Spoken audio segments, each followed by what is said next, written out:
ದಲಿತರ ಸಾಮಾಜಿಕ ನ್ಯಾಯ.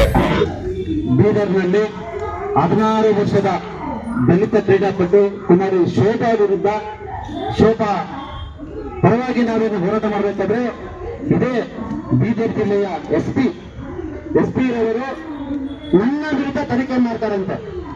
ಶಂಕರ್ ಅವರವರು ಏನ್ ಮಾಡ್ತಾ ಇದಾರೆ, ಅವ್ರ ಕೆಲಸ ಏನು, ಅವ್ರ ಹಿನ್ನೆಲೆ ಏನು ಅಂತಂತ ಹೇಳಿ ಅಲ್ಲಿರುವಂತಹ ಬೀದರ್ ಜಿಲ್ಲೆಯಲ್ಲಿರುವಂತಹ ಕೆಲವು ದಲಿತ ಪರ ಸಂಘಟನೆಗಳ ಮಾಹಿತಿ ತಗೊಂಡು ನನ್ನ ಹಿನ್ನೆಲೆ ತೆಗಿತಾರಂತೆ. ನೋಡಿ ಸ್ವಾಮಿ, ನಾನು ಒಬ್ಬ ಪ್ರಾಮಾಣಿಕ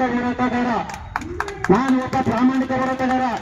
ಎಲ್ಲಿ ದಲಿತರಿಗೆ, ಬಡವರಿಗೆ, ಶೋಷಿತರಿಗೆ ಅನ್ಯಾಯವಾಗುತ್ತೋ ಅಲ್ಲಿ ಸಿಡಿಗೆತ್ತು ನಿಲ್ಲುವಂತಹ ಸಂಘಟನೆ ನಮ್ಮದು ಮೂಲಕ ನಿಮಗೂ ಕೂಡ ನಾನು ಎಚ್ಚರಿಕೆ ಕೊಡ್ತೇನೆ.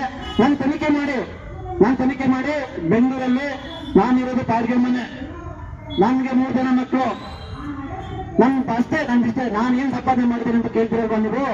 ನಾನು ಸಂಪಾದನೆ ಮಾಡಿರುವಂತಹ ಎಲ್ಲ ಮುಖಂಡರು ಇಲ್ಲಿದ್ದಾರೆ. ಇವರೇ ನನ್ನ ಸಂಪಾದನೆ, ನಾನು ಬೇರೆ ಯಾಕೆ ಸಂಪಾದನೆ ಮಾಡಿಲ್ಲ.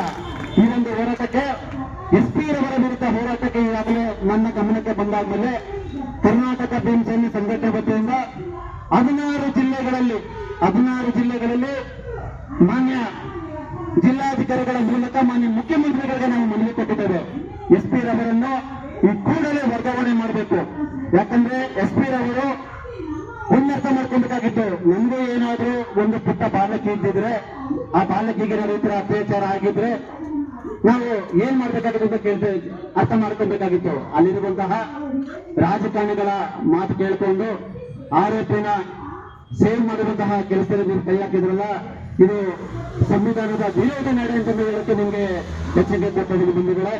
ಮತ್ತೆ ಇವತ್ತೇನು ಹೋರಾಟಕ್ಕೆ ನಾವು ತರಕೊಟ್ಟಂತಹ ಸಂದರ್ಭದಲ್ಲಿ ಇವತ್ತು ವೇದಿಕೆ ಮೇಲೆ ಹಲವಾರು ಮುಖಂಡರು, ನಾನು ಮುಂದೆ ಫೋನ್ ಕರೆ ಮಾಡಿದೆ ಅಷ್ಟೇ, ಎಲ್ಲರಿಗೂ ಆಗ್ಬೋದು, ನಮ್ಮ ನಾಗರತ್ನ ಮೇಡಮ್ ಆಗ್ಬೋದು, ಉಮಾ ಮೇಡಮ್ ಆಗ್ಬೋದು, ನಮ್ಮ ಮೆಕ್ಕೇಡಿನ ಆಗ್ಬೋದು, ನಿಮ್ಮ ಅಣ್ಣನ್ಗಾಗ್ಬೋದು, ಮತ್ತೆ ಜಗದೀಶ್ ಅವ್ರಿಗಾಗ್ಬೋದು, ಮತ್ತೆ ಅರುಣ್ ಅವ್ರಿಗಾಗ್ಬೋದು, ಮತ್ತೆ ನಮ್ಮ ಸಿದ್ದಾಪುರ ಮಂಜುವಾಡ್ಲ ಆಗ್ಬೋದು, ಮತ್ತೆ ವೆಂಕಟರಮಣ ಆಗ್ಬೋದು, ಮತ್ತೆ ಹೆಣ್ಮತಿ ಅಣ್ಣ ಆಗ್ಬೋದು, ಮತ್ತೆ ನಮ್ಮ ನಿರಂಜನ ಪಾಣ್ಯ ಆಗ್ಬೋದು, ಮತ್ತೆ ನಮ್ಮ ಇವರಾಗ್ಬೋದು ಬನಶಂಕರಿ ನಾಗ ಆಗ್ಬೋದು, ನಮ್ಮ ಶಿವ ಮೇಡಮ್ ಆಗ್ಬೋದು, ಮತ್ತೆ ಮೃತಣ್ಣ ಆಗ್ಬೋದು, ಮತ್ತೆ ನಮ್ಮ ಲೈನ್ ಭಾಗ್ಯಶ ಆಗ್ಬೋದು, ಮತ್ತೆ ಮರಿಯಪ್ಪವ್ರು ಆಗ್ಬೋದು, ಮತ್ತೆ ಇಂದಿರುವಂತಹ ಭೀಮರಾಜ್ ಸಂಘಟನೆ ಇಂದ ಸುಮಾರು ನಾಯಕರುಗಳು ಬಂದಿದ್ದಾರೆ. ದಯಮಾಡಿ ನಿಮ್ಮಲ್ಲಿರುವಂತಹ ಬದ್ಧತೆಗೆ ನಾನು ಈ ಮೂಲಕ, ವೇದಿಕೆ ಮೂಲಕ ಪ್ರತಿಯೊಬ್ಬರಿಗೂ ನಾನು ನಮನ ಸಲ್ಲಿಸುತ್ತೇನೆ. ಮತ್ತೆ ಬೀದರ್ ಜಿಲ್ಲೆಯಿಂದ ಹಲವು ಮುಖಂಡರು ಬಂದಿದ್ದಾರೆ, ಮತ್ತೆ ಕನ್ನಡ ಪರ ಸಂಘಟನೆಗಳ ಮುಖಂಡರು, ಮಹಿಳೆಯರು ಸಹ ಕೆಳಗಡೆ ಇದ್ದಾರೆ. ದಯಮಾಡಿ ಈ ಒಂದು ಹೋರಾಟದ ನೇತೃತ್ವ